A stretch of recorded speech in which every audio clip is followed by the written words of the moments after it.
Right. Good morning, all of you. I am Solomon Raj,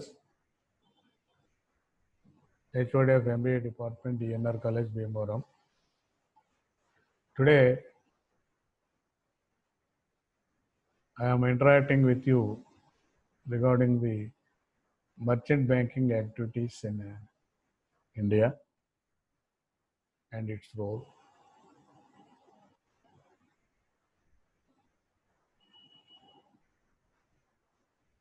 In other countries, merchant bankings are established in a long ago,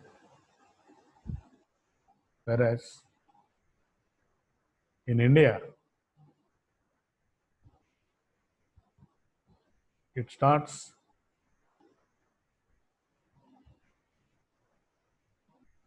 first time by the State Bank of India, separately as a merchant banking division in 1972. Later, 1973, in the year 1973, ICICI Bank was established their merchant banking wing.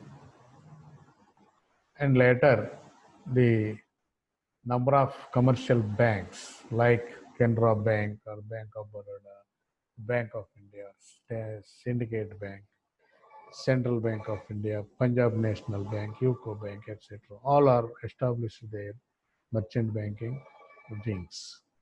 Especially the merchant banks or merchant banking wings by the commercial banks. The reason behind establishment of this merchant banking wing is to provide capital and capital related help to the industry, especially to industrial sector in the form of capital mobilization. Okay, so to strengthen this merchant banking or capital market especially, the Indian government established a Securities Exchange Board of India with the SEBI Act in 1992. With this, the merchant bank make it as a mandatory for the capital issues, and merchant banker to render merchant banking services to the industry. It is mandatory for the merchant banks to hold a certificate of registration. See, to hold a certificate of registration granted by the SEBI. So these banks, once they established their merchant banking wings, they obtained a certificate from SEBI. So if a person or an organization wants to undertake any authorized activities, to obtain certificate of registration, one has to apply the prescribed form and fulfill two set of norms, operational capabilities and capital adequacy norms. So operational capabilities and capital adequacy norms. So ikkada SEBI can prescribe the norms for fulfilling the appointment of, or rendering the services for as a merchant banker. So they categorized 4 categories. Categorized 1, they should have minimum 5 crore net worth. The 4th category, no need for any funding. The 2nd category wants 50 lakhs. The 3rd category wants 20 lakhs. Okay. So what are the obligations and responsibilities of these merchant banks? So they are not supposed to associate any business other than securities market. Though it was established by the commercial banks, these merchant bank wings not having any association with the commercial activities. Their major concentration only on securities market. So, what are the technology required? What are the technicality required? What are the personnel required for study of project, project appraisal, project evaluation, project analysis? In all respects, they used to recruit the specialized personnel for the merchant banking wing and maintenance of book of accounts and records. Every merchant banker shall keep and maintain the following books and accounts, records, and documents, namely. So their own books and records are established clearly. So they may maintain a separate copy of balance sheet, profit and loss account, auditor's report, and a statement of financial position. Every year they used to submit half-yearly results to the next submission of half-yearly, next report on steps taken on auditor's report. So already you see auditors appointment and auditors report are there. So any suggestions by the auditors, what are the steps to be initiated by the merchant banker, you have to be report. Next, acquisition of shares prohibited. Okay. Any prohibited shares acquired? No. So you must have the clarification and everything, all these respects you should inform to the board and disclose to the board. These are the main obligations and responsibilities of the merchant banker. Okay. Next, see, there are different agency responsibilities, agency activities performed by the merchant banker. You see, the underwriter, you are familiar with this word. It is very important intermediary, especially in the new issue and primary market. You are very well aware the primary market, difference between primary market and secondary market. The primary market is nothing but a new issue market. So these underwriters play very important role, vital role in this market, in the subscription of the securities. They make a commitment to get the issue subscribed or subscribe to the issue themselves in the case of non-subscription. See here, the commitment. Basing on this commitment only, the commission they charge. With the subscription commitment, they charge more commission from the issuer. Without subscription, they may charge nominal commission. Okay.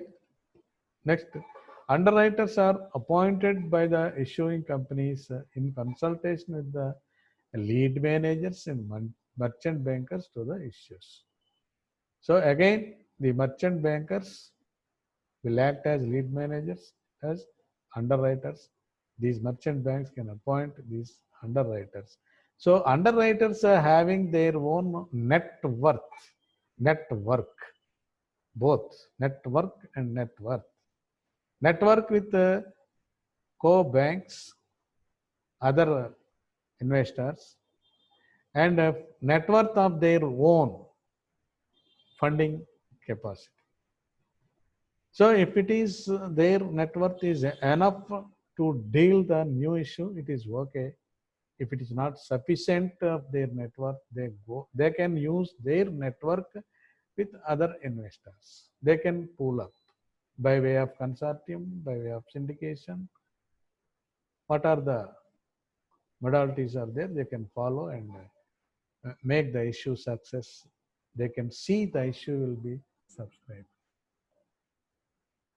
Okay.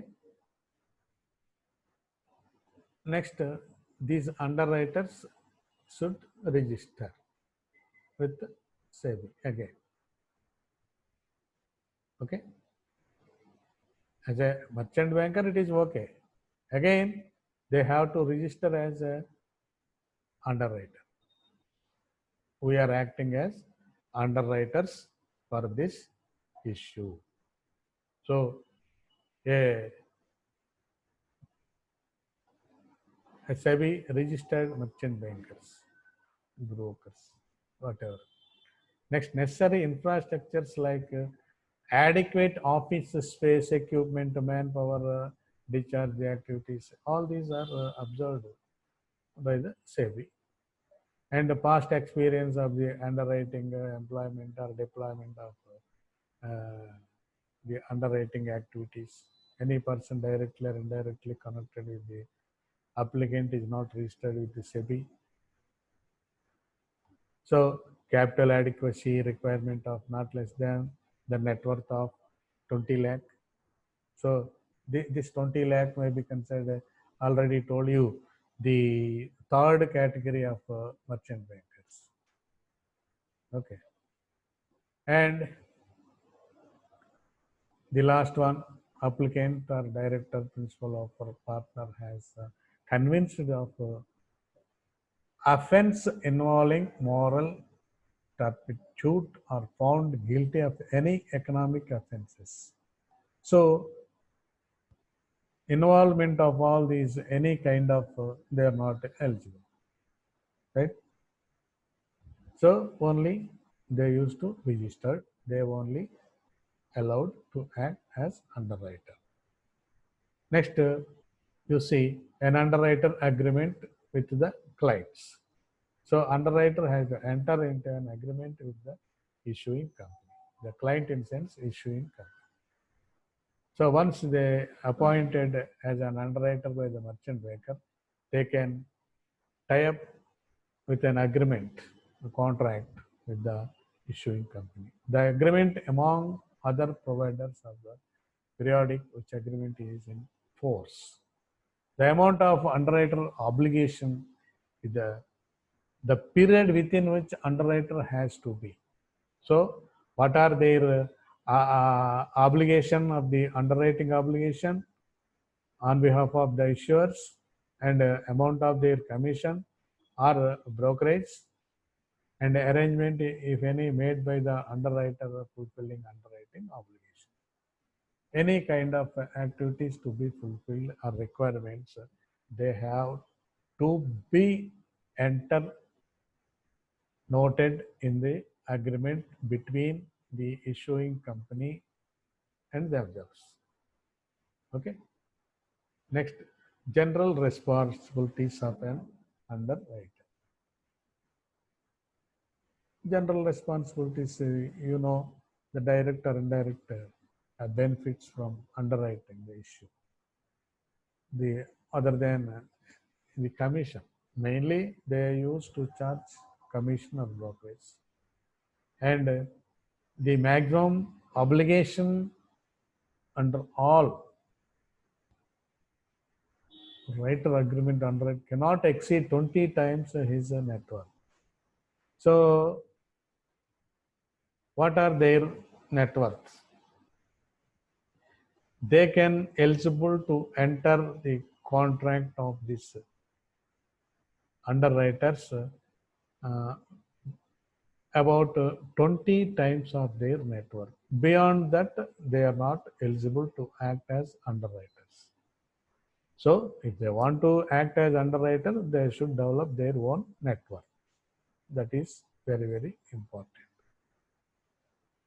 And you see here, underwriters have to subscribe for securities under agreement within 45 days of the receipt of intimation from the issuers. So once closed, whatever the shares left over, they have to subscribe.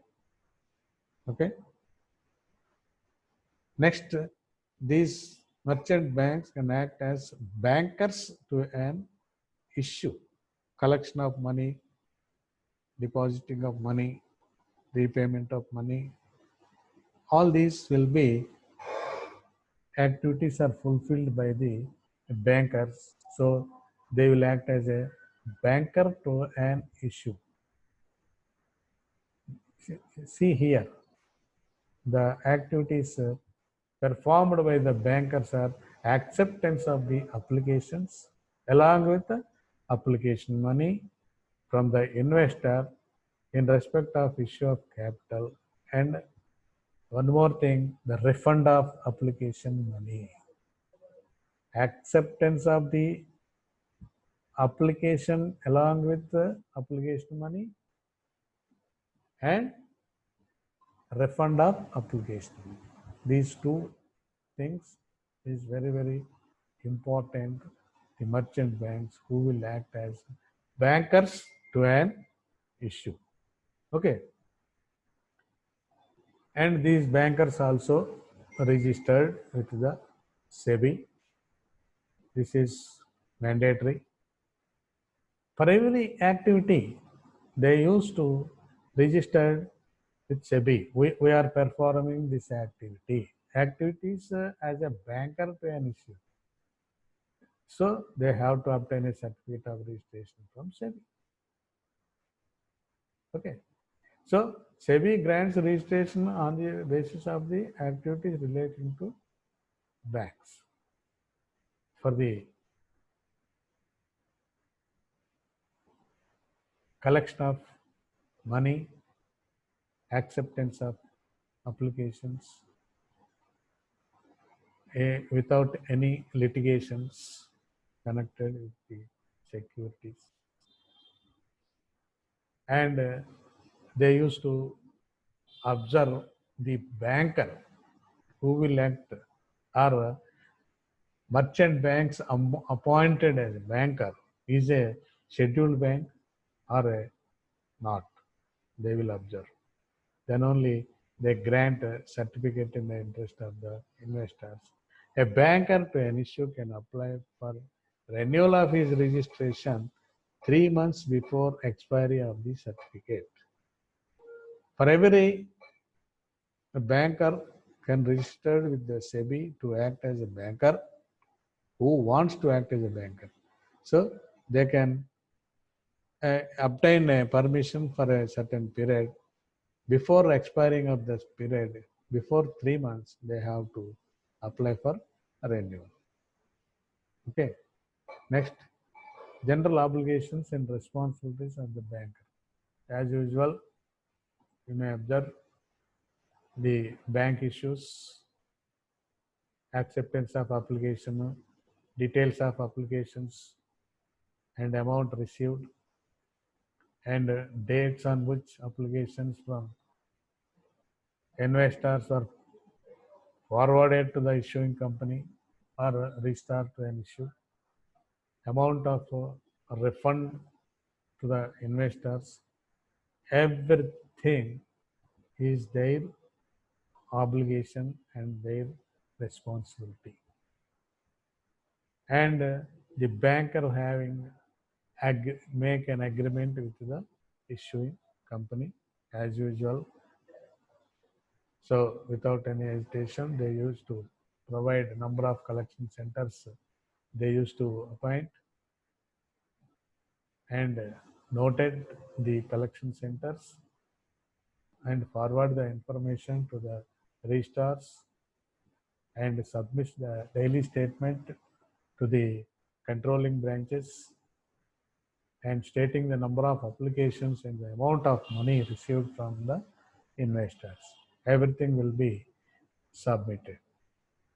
So, as a banker, they have to perform their activities, their things, their responsibilities and their obligations.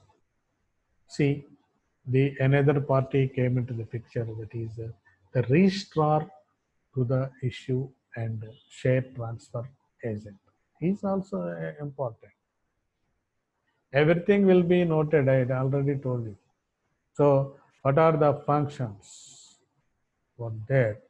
So, appointment of registrar is very, very important. The registrar to the issue perform the function of collecting applications from investors.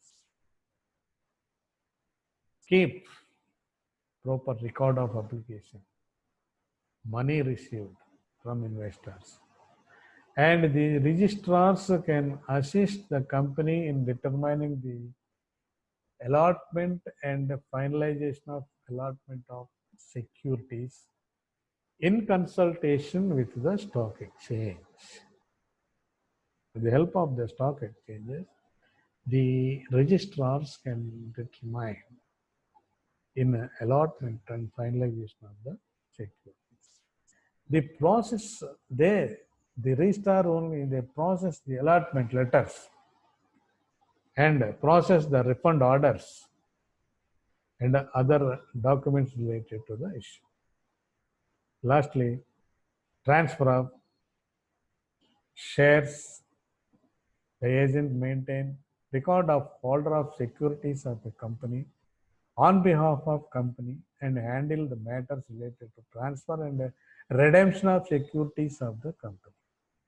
So these are the main activities fulfilled by the registrar and share transfer agent. So, and here also there are two categories of the registrars. Category 1, who carry on activities of both registrar and share transfer. Both the activities are category 1. And who are performing only one activity, either registrar or share transfer, may be considered as category 2. Both require registration. Again, the registration with the SEBI is common for registrar also. Okay, and before issuing the registration certificate, the SEBI can observe the infrastructure and past experience, capital adequacy, certain norms also fulfilled by the registrar and the share transfer agent. Okay. Next, these merchant banks can act as debentures trustee. So debentures, bonds are debt instruments. So trustee is a trustee for trust deed needed for securing the issue of debentures by a company. Okay. To act as debenture trustee, a certificate from SEBI is necessary. Not only banks or public financial institutions, insurance companies and body corporates within the capital adequacy requirement of 2 crores can act as a trustee. So those who are having either banks or public financial institutions or insurance companies or corporate bodies, those who are fulfilling the norm of capital adequacy 2 crores will act as a debenture trustee. Finally, you see the portfolio managers. We have discussed different portfolio shares, bonds, debentures, preferential shares, convertible instruments, convertible preferential shares, convertible bonds, convertible debentures. So one may act as portfolio manager. The portfolio managers are defined as a person who, in pursuance of contract with the clients, or who advise, who undertake on behalf of the clients, the management and administration of portfolio securities or funds for clients. See, here we may అంటే on behalf of clients, portfolio investment, portfolio managers are defined as person who in pursuance of a contract with the client. Okay, the management and administration of portfolio అంటే buying or selling of the assets on behalf of clients, on behalf of clients. So here the portfolio manager can be a discretionary portfolio managers, non-discretionary portfolio managers. So sometimes they can act on their own discretion, and sometimes they are not in a position to act on their own discretion. So such type of portfolio managers are called as non-discretionary portfolio managers. See, discretionary investment management is a form of investment management in which buy and sell decisions are made by a portfolio manager. No involvement of the client. So is a investment counselor for the client account. The term discretionary refers to the fact that investment decisions are made by the portfolio manager's discretion. So he feels it is profitable, he buy. He feels in coming days the shares may be fall down, he may sell out immediately without intimation to the client, to the holder. Okay. Whereas the non-discretionary portfolio managers, they used to supposed to inform, they use to inform or supposed to inform the funds with the directions of the client. That is, under non-discretionary, the portfolio managers will provide advisory services enabling the client to take decision with regard to the portfolio. Our portfolio, what action we used to be initiated, the initiation must comes from the client, not on his own. So it is called, the decision comes from the client. So there is no discretionary powers to the portfolio manager. So it is called non-discretionary. Okay. So a non-discretionary account is one on which the investor decides on what trades to make. In these accounts, brokers act as a facilitator. They merely receive and execute the client requested trades, just requested trades, attempting to get the best price possible for the investor. This is about portfolio management in Indian scenario and their different agency roles played by merchant banker. Thank you. Thank you, one and all.